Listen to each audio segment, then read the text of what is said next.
Talking with people with music in their genes, their blood, and in their soul. You are watching Musical Interlude.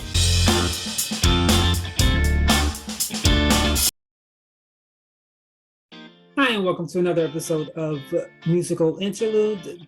I'm your host, Casey Bell, and today's guest is Bonne Milne. Let's get this show started. And when did you first discover your passion or your talent or the fact that you do have music abilities? When was the first eye-opening? Well, I studied conservatory piano lessons when I was younger. And I realized when I was about 11 or 12 that I could compose music.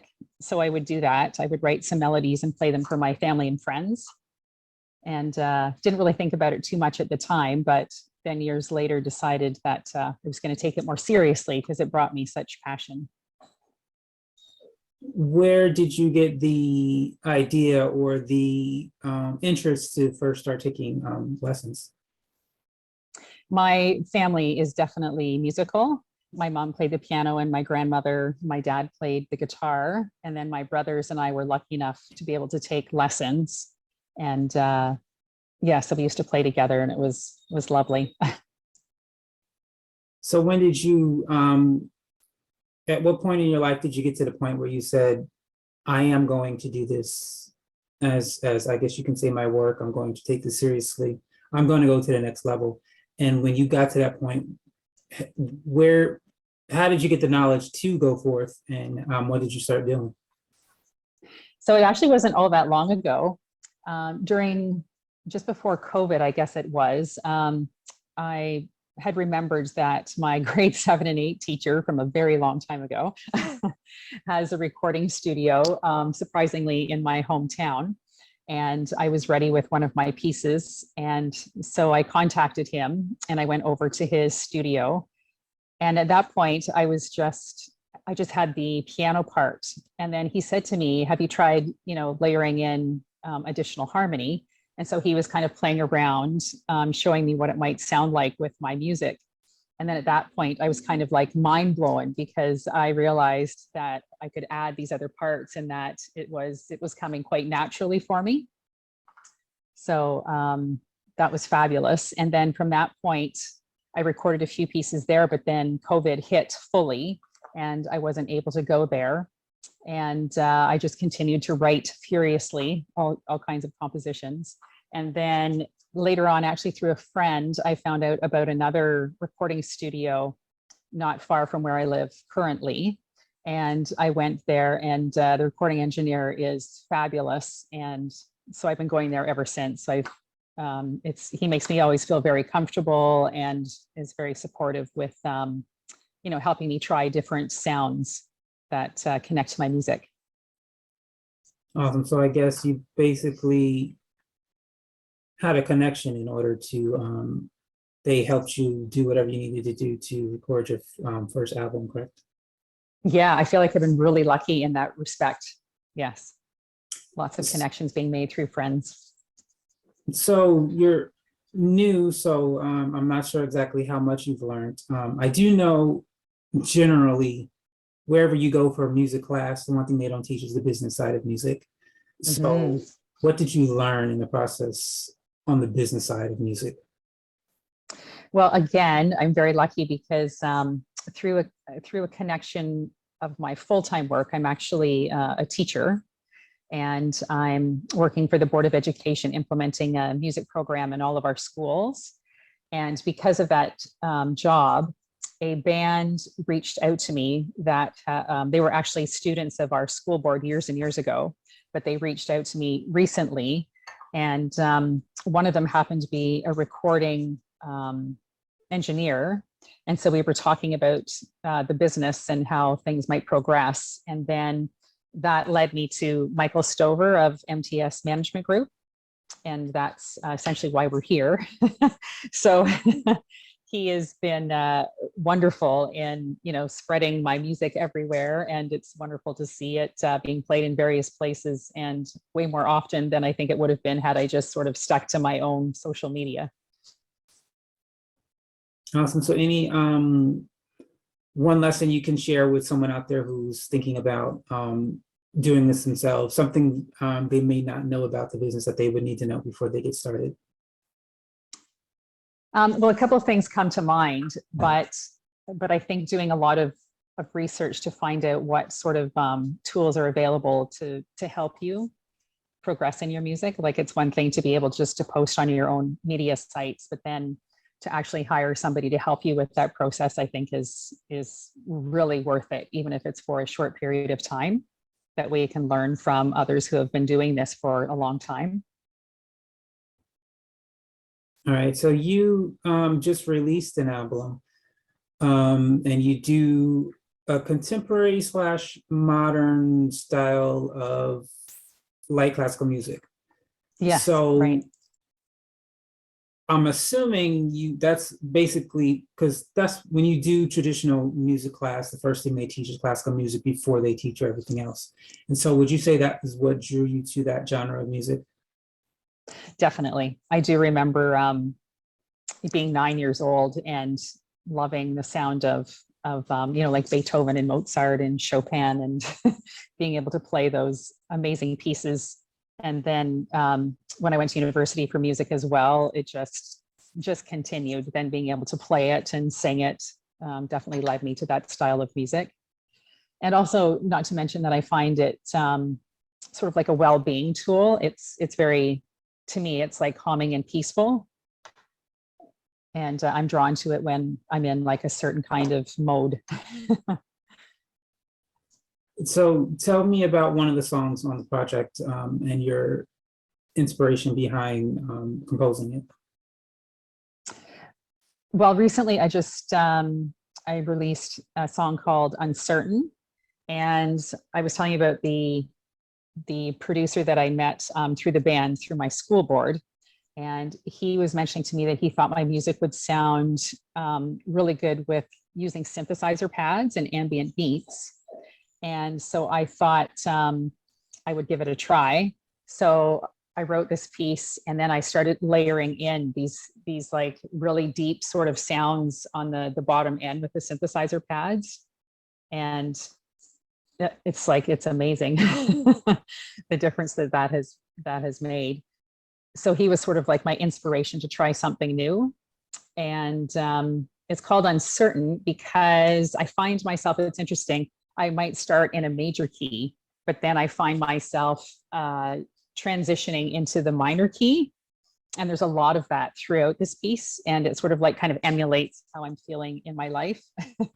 So, sometimes you're excited and happy about things, and then other times not so much when there's challenges. And I guess that's what I was feeling when I was composing it. And I was kind of going back and forth with those feelings throughout the time. Okay.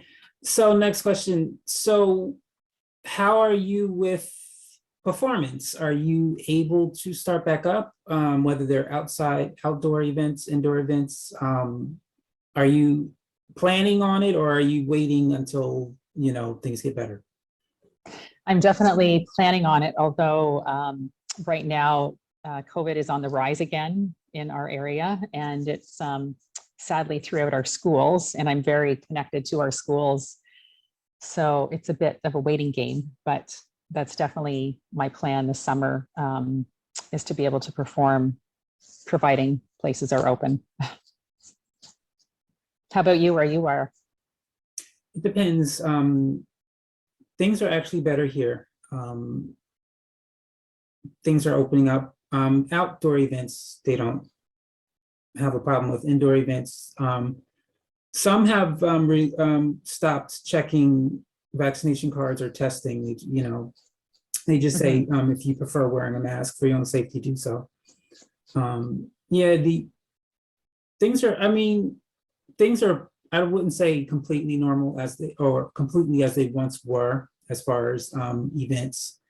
But for the most part, yeah, things are back up again. I wasn't sure if they were doing outdoor events or festivals where you are.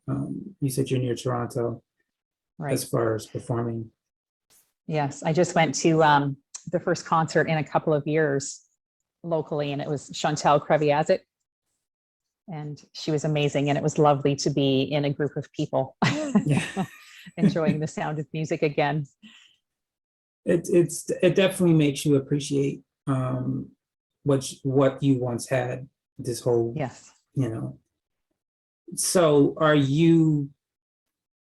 have you been, or are you planning on doing, and I know as an artist, it's not necessarily something you enjoy, it doesn't have the same gratification.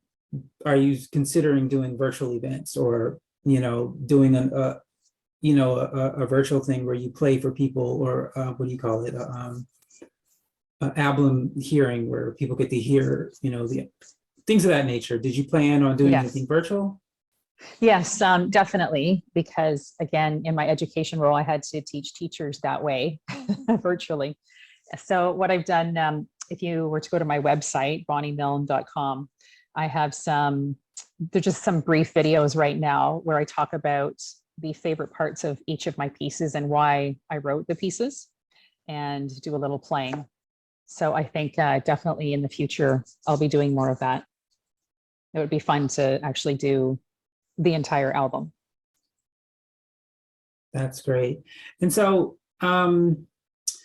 what advice would you give someone? Because I know I'm making the assumption, because you compose, you know how to read and write music.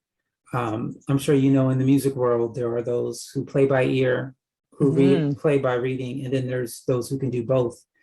Yes. Obviously, doing both makes you a more well-rounded individual. What advice would you give someone who because reading music is if you weren't raised in doing it, it's not necessarily easy to learn how to do it and to get used to doing it. So what advice would you give to someone who's scared to learn how to read music? Well, there are so many apps and programs that can help teach music, and they're great because they sort of layer the learning on. So it starts out very simplified, and it's not overwhelming. So I would highly suggest checking out, there's all kinds of apps like Musician, for example. We use one in our school board. It's actually called Music Play, and it's for kids, but often we have teachers who might not have, as you're saying, the background of reading music. And so they're able to learn how to do it through this program. And they're very appreciative of it. So I would say jump in and go for it. Great. So my last question for you, I'm sure being in not just the music business, as you said, your family were all musicians. I'm sure there was music playing throughout the house. Was there ever a musician or anyone in the music business that, whether they be dead or alive, if you had the chance to have a conversation or even collaborate with someone, who would this person be, and what is it about them that you admire so much? It would be Ludovico Einaudi, and he's an Italian composer, and his music is just so very soulful and emotional. And I was able to see him playing in Toronto a few years ago now, and you could it was incredible. The sound that he produces, and then he has other musicians that join him, but they're a small group, so a cello, and I think he did have a flute, but that's sort of the style of my music too. So I start with piano, and then I just layer in, usually it's cello, violin, flute, and sometimes trumpet, but it's very sort of it's not an orchestral huge sound with a bunch of musicians. It's just sort of simplified, but very powerful. And I would very much like to collaborate with him or play with him. It would be incredible, because I would like to know too what he's thinking when he's composing his music. I feel like there's a deep story behind each of his pieces.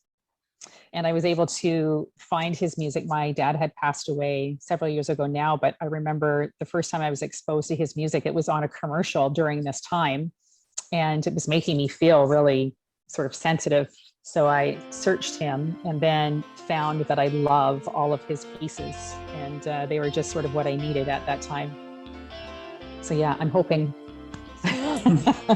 someday maybe.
That is all the time we have for you today on this episode of Musical Interlude. I want to thank our guest Bonnie for sharing her journey. And of course, you, the audience, thank you so much. Have a great day.